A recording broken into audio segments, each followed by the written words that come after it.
the future, I think will be very unlike the dictatorships which we've been familiar with in the immediate past.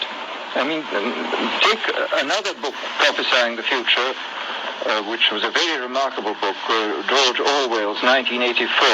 Well, this book was written at the height of the Stalinist regime and just after the Hitler regime. And there he foresaw a dictatorship using entirely the methods of terror, the methods of physical violence. Now, I think what is going to happen in the future is the dictators will find, as the old saying goes, that you can do everything with bayonets except sit on them. That if you want to preserve your power indefinitely, you have to get the consent of the ruled. And this they will do, partly by drugs, as I foresaw in Brave New World, partly by these new techniques of propaganda.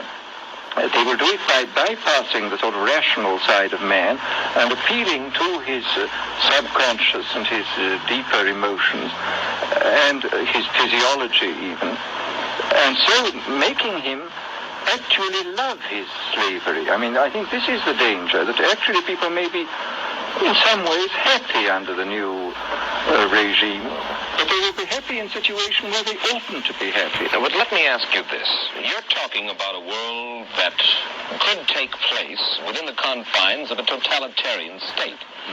Let's become more immediate, more urgent about it. We believe, anyway, that we live in democracy here in the United States.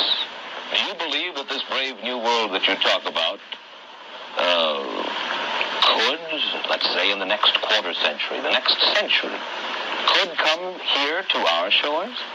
I think it could. I mean, that's why I feel it's so extremely important here and now to start thinking about these problems, not to let ourselves be taken by surprise by the new advances in technology. I mean, for example, in regard to the use of the drugs, we know there's enough evidence now for us to be able, on the basis of this evidence and using a certain amount of creative imagination, to foresee the kind of uses which could be made by people of bad will with these things, and to attempt to forestall this. And in the same way, I think with these other methods of propaganda, we can foresee and we can do a good deal to forestall. I mean, after all, the price of freedom is eternal vigilance.